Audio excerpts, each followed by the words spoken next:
안녕하세요. 예, 굉장히 오랜만에 뵙는 것 같아. 예. 자, 이순환은 이제 진도별 모의고사. 저는 다른 분은 뭐 객관식 문제 그냥 풀어주시는 분도 있다 그러는데 저는 그냥 기존에 해왔던 대로다가 진도별 모의고사라 그래가지고 이제 먼저 이게 지금 예습한 거예요. 일순환 때는 복습 형태로다가 진도를 나간 거고. 그래서 예습 모의고사 그날 배울 분량을 20문제 정도로 먼저 시험을 보고 그러니까 예습을 해오라는 얘기인 거예요. 예습을 해오고 문제 풀고 그 다음에 수업 듣고 다시 문제 확인하고 이런 식으로다가 돌아갈 거예요. 그래서 요 뒤에 강의 계획서 잠깐 보시면 요게 23회로 잡혀 있거든요. 23회 본 문제라고 생각하시면 돼요. 그럼 23회면은 20문제씩 문제를 보면은 460문제야. 460문제면 웬만한 문제는 다 건드리는 거예요. 그러니까 그냥 객관식 문제집 하나 보신다고 생각하시면 돼요. 이 문제를 쭉 모아두면은 계속 거기다가 이제 틀린 거 맞힌 거 체크하고 이렇게 확인하고 하면은 그래서 그걸 반복시키면 실전에서 고득점 할 거예요. 그래서 작년에 봤던 문제를 약간 각색한 것도 있고 새로 집어넣은 것도 있고 답을 살짝 바꾼 것도 있고 그래요. 그러니까 뭐 기존에 갖고 있는 문제집 풀어보셔도 상관없어요. 풀어보시는데 예습을 해오시는데 답만 맞춰서 이렇게 해오지 말고 OX 제가 객관식 문제를 풀 때 꼭 OX로다가 문제를 풀라고 했어요. OX 문제를 풀면은 그 문제가 전에는 답집으로 나왔다가 들러리집으로 나오고 들러리집 나왔던 게 답집으로 나오고 이렇게 자꾸 순환이 돼요. 그러니까 풀이죠, 일종의 문제 풀. 그래서 그걸 OX 문제로다가 꼭 체크해 가시면 다른 객관식 문제 풀 때도 마찬가지예요. 그렇게 정리해 두시면 시험장에서 분명히 좋은 효과를 낸다고요. 그래서 교재 보고 그렇게 예습해오고 문제 보고 그렇게 풀면 그렇게 해서 반복이 되면 문법 때문에 떨어졌다는 소리는 안 들으실 거예요. 제 경험상 그렇게 해왔고. 그래서 시험은 예습 모의고사이기 때문에 7시부터 7시 20분까지 실전처럼 딱 시간 체크해놓고 풀도록 하세요. 제가 좀 여유있게 좀 드리긴 하는데 실전에는 50초당 한 문제라고 생각하셔야 돼요. 50초당. 그러니까 20문제면 20분 안쪽으로 풀어야 돼. 이 마킹하는 시간까지 포함시켜서 하기 때문에 교재는 일순환 때 예고해드린 대로 요 민법 정리라는 책을 가지고 요약서예요. 요약서고 민법 강의라는 책을 요약한 거예요. 이건 이제 주간식 강의 교재로도 사용하고 있어요. 그러니까 요 저녁에 들으신 분은 연장으로 동차를 만약에 합격하신다면 동차할 때 같이 이것만 다른 거 보지 말고 하나만 딱 보고 가면 다른 게 준비가 돼 있으면 동차를 합격할 수 있다 이거예요. 왜냐하면 민법은 양이 많기 때문에 1차 때 보던 책하고 2차 때 본 책 다른 책을 보면은 다른 걸 못 봐요. 볼 시간이. 근데 1차 공부할 때 2차도 어느 정도 정리가 돼서 수준이 올라와 있다면 2차라는 관점에서 조금만 더 공부하시면 돼요. 그러면 이 민법이라는 과목을 1차에서 2차로 넘어가는데 인터벌이 작다고. 그럼 인터벌이 작으면 다른 거 공부할 시간이 생겨요. 민소법이라든가 형소법이라든가 이렇게 공부할 시간이 생긴다고. 왜냐하면 1차 시험 보고 나서 한 2개월 반, 3개월 후 있다가 2차 시험을 보잖아요. 그 시간에 동차로 합격하신 분들이 있다고 분명히. 그런 측면에서 유리하다고 생각하시면 돼요. 대신 1차를 합격하셔야지. 1차 합격 못하면 의미가 없어. 1차 합격하셔야지 그게 연장선으로 쫙 끌고 갈 수가 있어요. 그러니까 민법이라는 감이 굉장히 커요. 1차 배점이든 2차 배점이든. 특히 2차 배점에서도 민법이라는 과목 자체는 100점이지만 그 파급 효과라는 게 있어요. 그래서 민법이 정리한 책을 갖고 정리하고 그러면 양이 얼마 안 돼. 양이 얼마 안 된다고요. 이거에다가 조문하고 요 중요 판례집, 중요 판례는 최신 판례 위주로 다루는 거예요. 그래서 같이 이렇게 확인하면서 보도록 할 테니까 빠지지 말고 잘 따라와 주셨으면 좋겠어요. 그리고 이게 수업이 월요일부터 금요일까지잖아요. 토요일, 일요일은 없죠. 저하고는. 근데 여러분들은 기출특강이라고 또 토요일, 일요일 있죠? 근데 내일이, 이제 저희 수업이 있는데, 제 개인 사정이 있어가지고, 내일은 수업을 안 할 생각이에요. 그 대신, 내가 강의실 보니까 일요일 오전에 한번 여기 강의실 빈다고 하더라고요. 그러니까 토요일 날 하기는 좀 부담스러우실 거고, 금요일 날 하고 토요일 날 하니까, 일요일 날 오전에 302호 강의실이 빈다고 하더라고요. 그래서, 내일 할 거를 일요일 하도록 할게요. 뭐, 전에도 한번 그렇게 하신 적이 있다고 하더라고. 그러니까, 일요일 날, 오전에 민법하고, 그 다음에, 오후에, 뭐 민지법 기출 뭐 그거 있죠?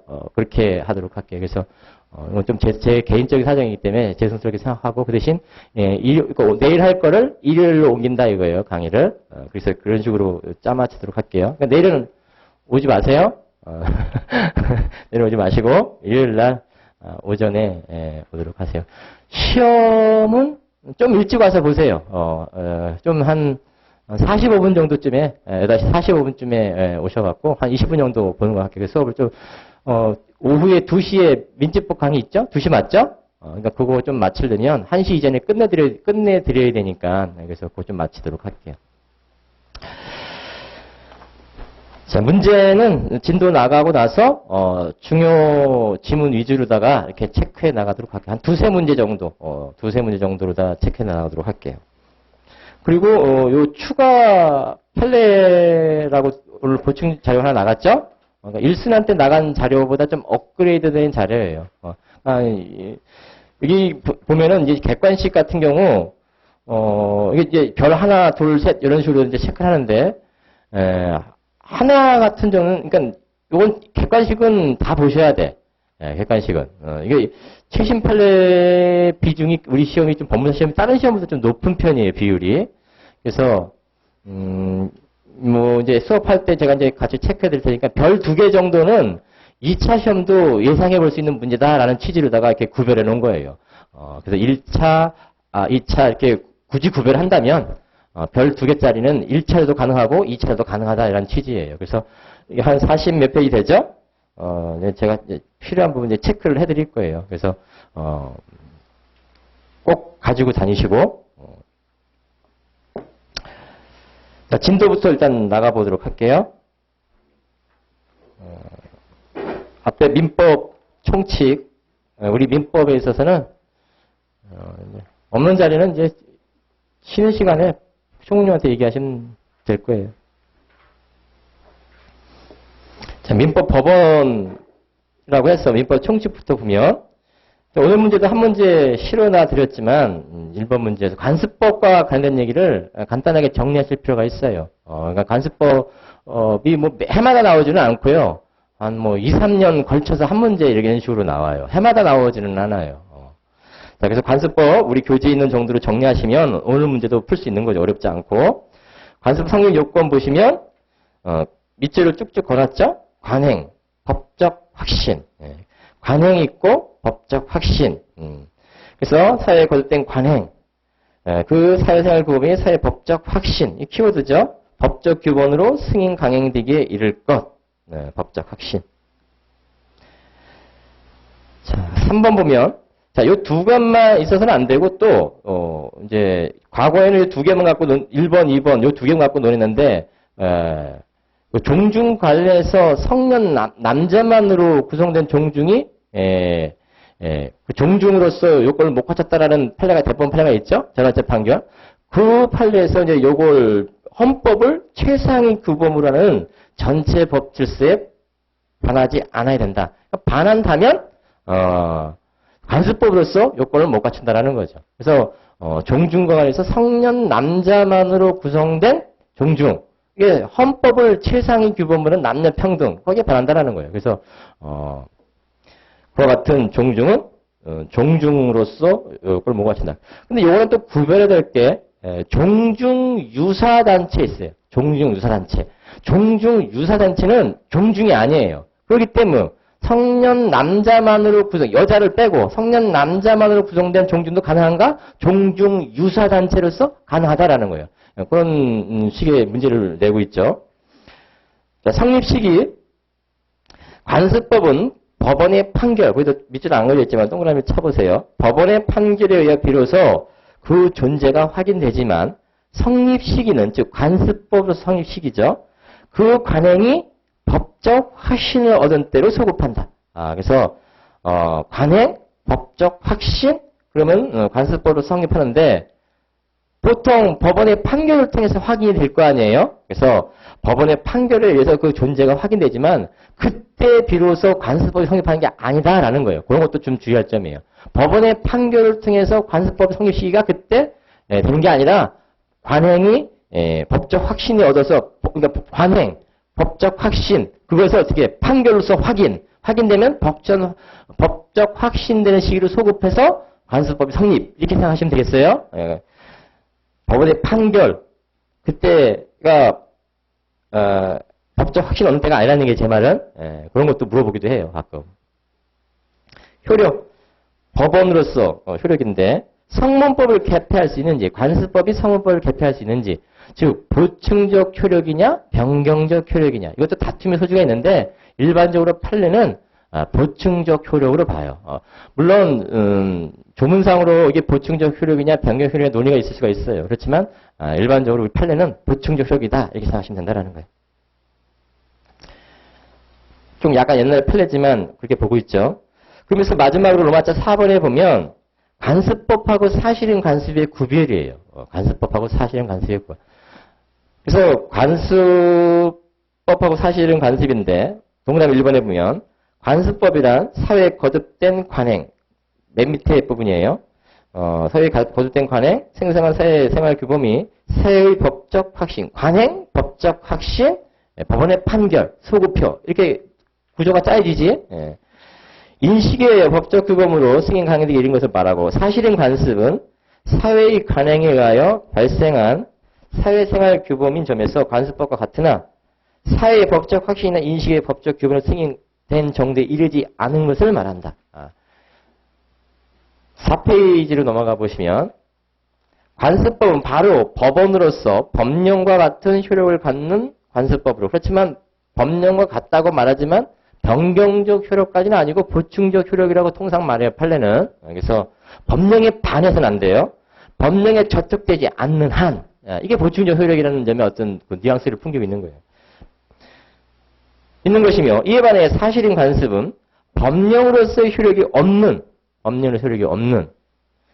단순한 관행으로서 법률행위 당사자의 의사를 보충함에 그친다. 보통 뭐 조리라고도 말해요. 법률행위 해석의 기준인 거죠. 법률행위 해석의 기준으로 보통 말해요. 106조하고 관계 있어요. 106조. 그래서 관습법하고 사실인 관습. 동그라미 2번, 4번, 4페이지에 법령과 같은 효력을 갖는 관습법은, 이게 오늘 문제인 뭐 답지문이죠. 당사자의 주장 입증을 기다림이 없이 법원이 직권의리를 확정한다. 법령과 같은 효력이니까 어떻게? 법률이 있다 없다 누가 판단하는 거예요? 법원이 판단하는 거예요. 판사가 판단하는 거예요. 그래서 이런 법 격언 같은 게 있죠. 너는 사실을 말하라. 그러면 나는 법을 줄이라. 판단해 주겠다는 거예요. 사실관계를 말해주면 내가 법을 참작해서 판단해 주겠다는 거예요. 그러니까 법이 있다 없다. 관습법이 있다. 관습법도 법의 보충적 효력이라고 했으니까. 법령과 같은 효력이라고 했으니까. 관습법이 있다 없다는 당사자의 주장에 구애됨이 없이 법원이 직권으로 판단한다라는 거예요. 근데 사실인 관습은 그 존재를 당사자가 주장 입증해야 한다라는 거예요. 이게 일반 원칙, 일반적이다라는 거예요.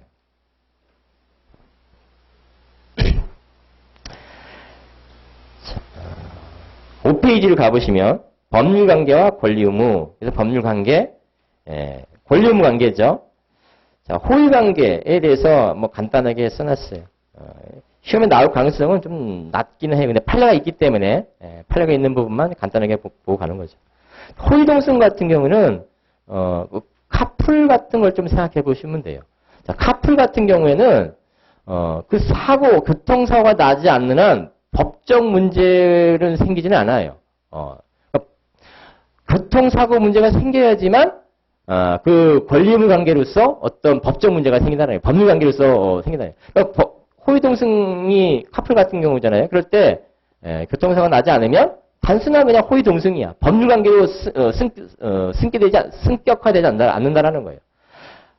그래서 효과 부분에 그런 말을 쓰고 있어요. 법률 관계와 달리 호의 동승 관계는 법률 관계가 아니라는 거예요. 그 자체만으로는. 급부이행을 청구할 수는 없고 그 불이행이 있다고 하여 강제 이행이나 채무 불이행이나 손해배상을 청구할 수는 없다. 왜? 아직 법률 관계가 아니기 때문에. 호의 동승 관계는 단순히 호의 관계이기 때문에. 그런데 법률 행위를 전한 호의 관계에 수반하여 손해가 발생한 경우, 예를 들어서 교통사고가 발생한 경우 이렇게 생각하시면 되죠. 자, 그래서 양가를 1번. 자, 당사자 사이에 법률 관계가 없으므로 설사 교통사고가 생겨도 뭐 불법행위 문제지 채무불이행 책임은 아니다라예요. 권리관계가 아니기 때문에 원칙적으로. 그래서 방가를 2번에 불법행위 문제지 손해배상 채무불이행에 따른 손해배상 문제가 아니다. 불법행위에 따른 손해배상 문제다 이렇게 하시면 되고, 손해배상의 범위는 교통사고 나면 호의동승한 차 옆자리에 타고 있던 사람이 운행자, 운전자, 자 운행자, 운전자 한테 손해배상 청구할 수도 있고, 또 상대방 가해 차량이 있을 수가 있죠. 그 가해 차량한테도 손해배상 책임 물을 수 있죠. 자, 일종의 공동 불법 행위로서. 그래서 공동 불법에서 뭐 부진정 연대 손해배상 채무. 그러니까 전액 청구 하는 거죠. 자기 손해배상. 적극적 손해, 소극적 손해, 정신적 손해. 보통 실무에서 손해배상 청구할 때 이 세 가지 기준으로 손해배상 X를 산정해요. 적극적 손해, 뭐 치료비 들어간 것들. 소극적 손해, 그동안 그 사람 직업 하에서 일 못함에 따라 일시란 손해, 일시. 뭐 변호사라면 변호사상 뭐 한 달에 얼마씩 그 평균 수입 잡는 게 있을 수가 있잖아요. 일용직 근로자라면 일용직 소득. 그 일 못한 대가로 수입이 잃어버리게 된 거, 그걸 손해배상으로 산정하는 거죠. 그 다음에 정신적 손해, 위자료. 이 세 가지 측면인 거죠. 그래서 실무에서도 소장 작성할 때 이렇게 여기에 맞춰서 보통 소장을 작성해요. 자, 그리고 보통 이제 운행자, 운전자 이런 게 있는데, 차량 소유자이면서 운전을 직접 했다. 그러면 그 사람은 운전자이면서 운행자예요. 운행 이익을 얻는 자로서. 근데 소유자가 아닌 제3자가 운전하는 경우가 있을 수가 있잖아요. 그럼 직접 운전하는 사람은 운전자라고 말하고, 그 소유자는 운행자 이렇게 말해요. 그렇게. 근데 운행자, 운전자가 같을 수도 있고 다를 수도 있는 거죠, 그러니까. 손해배상의 범위, 그래서 원칙, 그 다음에 방가 1번. 동승차의 운행자가, 그러니까 운전자일 수도 있고 같을 수도 있고 다를 수 있는 거예요. 운행자가 호의 동승의 사실만으로 과실상계 또는 손해배상을 감경할 수 있는지 여부. 즉, 운전하고 있는 카풀할 때 그 사람이 어디까지 가는데 태워주겠다 해서 타고 갔다라는 거예요. 타고 갔을 때 그 사고가 났으면 그 옆좌석에 탄 그 사람이 이제 피해자가 되는 거예요. 피해자, 운행자 내지는 가해 차량한테 손해배상 청구할 수 있잖아요.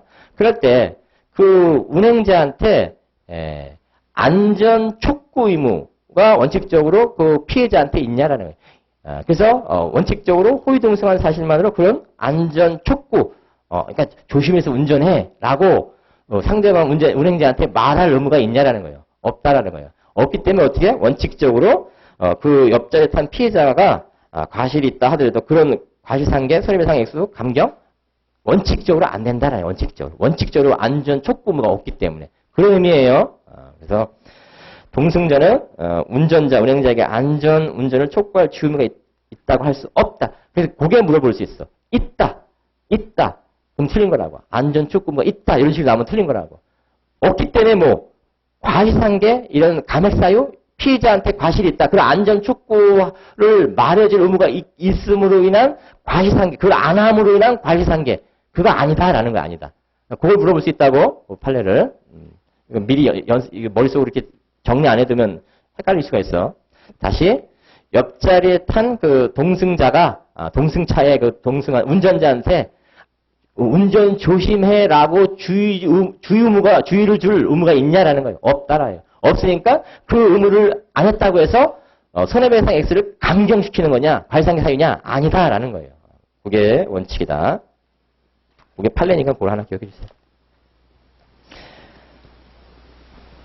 권리행사 의무 이행하고 6페이지를 가보시면 권리행사의 자유, 행사의 한계. 자, 행사의 한계가 신의칙이죠. 신의성실 원칙, 예, 권리남용.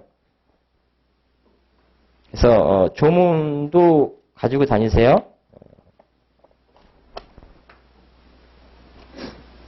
그래서 1조는 민사에 관해 법률의 규정이 없으면 관습법에 의하고 관습법이 없으면 조리해야 한다. 이 관습법이 그래서 보충적 효력의 근거 규정이 되는 거예요. 1조가. 2조 권리행사와 의무이행은 신의조차 성실하게 해야 된다. 이 신의성실 원칙이고 그 다음에 2조 2항은 권리는 남용하지 못한다. 그래서 신의성실 원칙과 관련해서 그 파생원칙으로서 모순행위 금지 원칙, 선행행위와 모순된 행위 금지 원칙이죠. 통상 금반 원칙이라고도 말하기도 하고 또 실효 원칙도 파생 원칙으로 봐요. 일정 기간 권리 행사를 안 하면 권리가 실효되는 거죠. 물론 소멸시효도 있고 제척기간도 있지만 그거와 다른 차원이에요. 신의성실 원칙상으로 권리를 실효시키는 거예요. 실효 원칙. 자, 그다음에 사정 변경 원칙. 사정 변경 원칙은 나중에 이제 강론에서도 보지만 우리 오늘 문제도 있었던 것 같아. 주관적 사정 변경이 아니라 객관적 사정 변경이 되는 거예요. 그러니까 주관적 사정 변경은 틀린 거예요. 객관식에서. 자, 선행위와 모순행위 금지 원칙과 이걸 이제 좀 더 이제 키워서 보면 쟁점 밑에 있는 내용이 거죠. 선행행위와 모순되는 권리행사는 허용되지 않는다. 이게 근반의 원칙이죠. 자, 요 근반 원칙이 선행위와 모순행위를 하지 말아라 이런 뜻인 거잖아요. 그러면서 판례 예를 들고 있고 오늘 문제에서도 이런 것들이 지문에 있었던 것 같아. 근저당권자가 담보로 제공된 건물에 대한 담보 가치를 조사할 당시 대항력을 갖춘 임차인이 그 임대 사실을 부인하고 임대차 보증금에 대한 권리주장을 않겠다는 내용의 확인서를 작성해 준 경우. 말은 길게 썼지만 임차인이 권리주장 않겠다는 확인서 작성해 준 거. 그래서 집주인이 임대인이죠. 임차인한테 이렇게 부탁하는 거예요. 내가 좀 은행에서 대출을 받으려고 하는데 지금 네 이름으로 전입신고가 돼 있으니까 아마 현황조사가 나올 거야. 나오면 은행 직원한테 나중에라도 임차인에서 권리주장 안 하겠다고 좀 해줘. 넷을 좀 많이 받으라. 그 대신 너한테 보증을 좀 내가 싸게 좀 해줄게. 뭐 이렇게 할 수 있잖아요. 그래서 대출을 좀 많이 받게 할 목적으로 임차인한테 그렇게 부탁을 해서 임차인이 그러마 하고 은행 직원한테 그렇게 말한 거예요. 내가 나중에라도 문제가 되면 경비 절차에서 권리주장 안 할게. 대항 주장 안 할게. 이랬는데 나중에 실제로 문제가 된 거야. 경비 절차가 문제된 거야. 그럴 때 권리주장 할 수 있냐? 선행행위와 모순된 행위 금지 원칙에 반한다라는 거예요. 그래서 근반 원칙에 반한다. 그래서 그런 주장 못 한다라는 게 일반 원칙이다라는 거예요. 선행행위와 모순행위 금지 원칙. 이런 판례가 또 최근 판례도 몇 개 있죠. 대항력 주장 안 하겠다고 하고 나중에 다시 대항력 주장하는 거. 이것도 안 되는 거죠. 자, 그렇지만 한계. 요걸 또 답지문으로 잘 물어봐요. 한계. 선행행위와 모순행위 금지 원칙, 근반 원칙이 있는데 요가 반대되는 경우로 일정 경우에는 선행행위와 모순된 행위를 해도 된다라는 거예요. 된다. 선행행위, 모순행위를 된다. 가장 대표적인 경우가 강행법규에 위반된 법률 행위를 자기가 스스로 그런 법률 행위를 해놓고 내가 한 법률 행위는 강행법규에 위반된 행위야 라고 무효다라고 주장할 수 있냐라는 거예요. 할 수 있다라는 거예요. 원래는 선행행위가 모순행위잖아요. 하지만 강행법규에 위반된 법률 행위는 무효라고 주장할 수 있어야 되기 때문에 선행행위와 모순행위 금지 원칙에 반하지 않는다라는 거예요.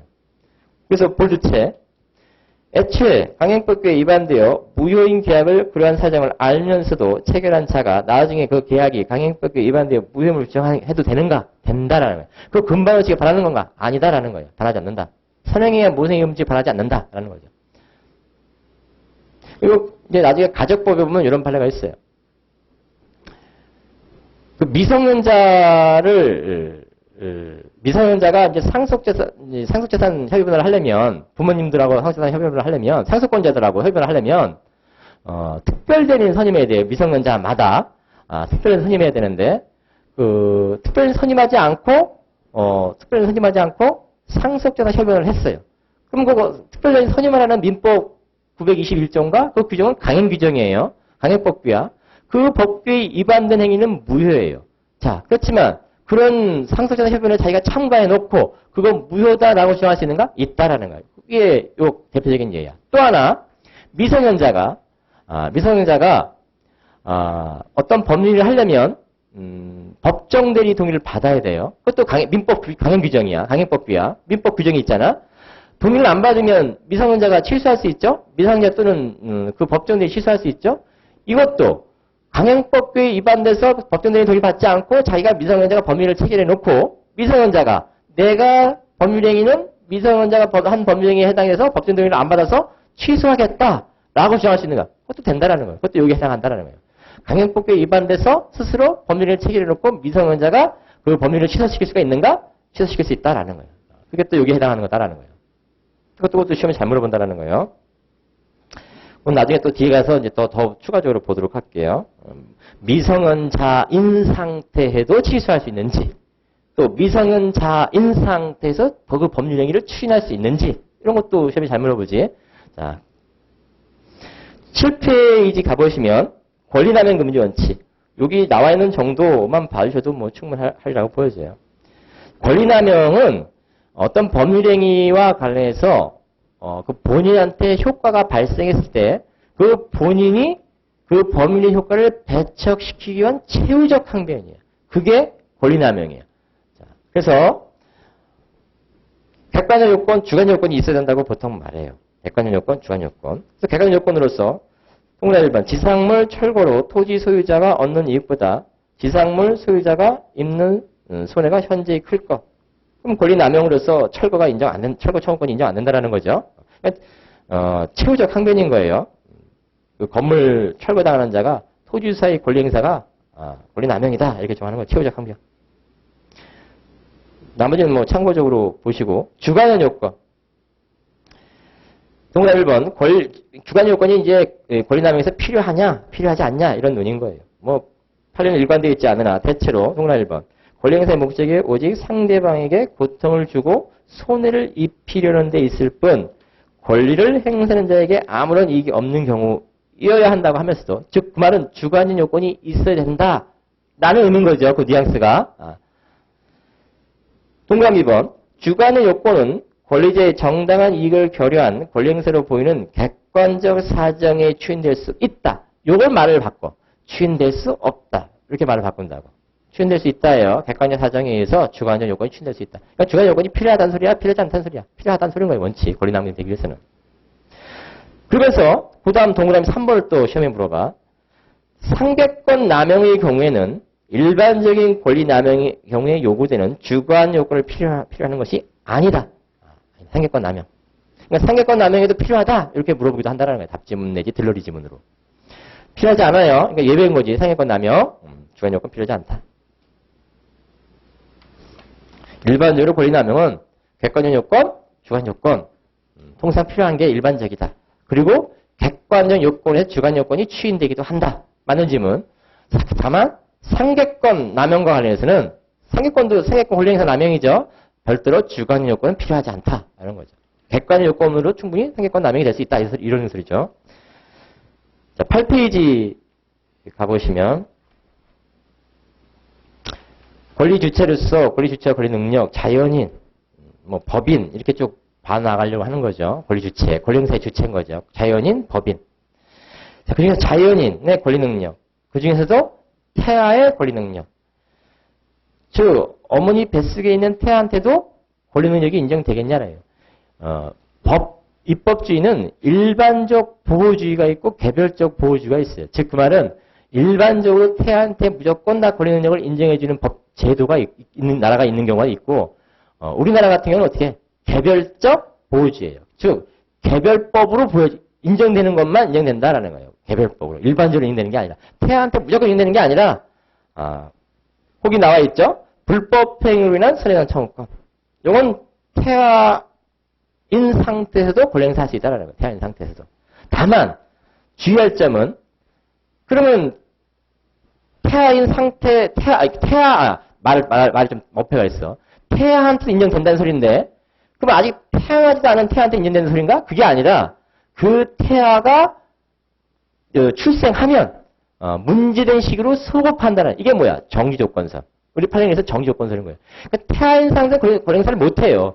살아서 출생해야 돼. 즉 죽어서 출생할 수도 있고 살아서 출생할 수도 있잖아.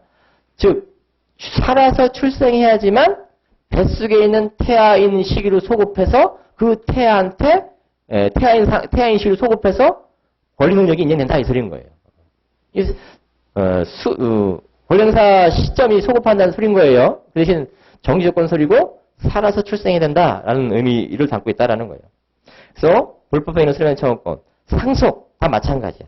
상속 태아한테 인정되는데 단 살아서 출생해야 돼. 그리고 문제된 시기로 소급하는 거야. 상속 순위가. 그쵸? 순위가 소급하는 거지. 유증 마찬가지고 피인지자 즉 그 말은 태아인 상태에도 인지할 수 있는가? 할 수 있다. 물론 살아서 출생해야지만 문제된 시급으로 소급해서 인지 효과가 생기는 거죠. 이렇게 생각하셔야 돼. 자, 그러면서 로마자 3번. 로마자 3번이 아니고 2번이네, 2번. 지금 보니까.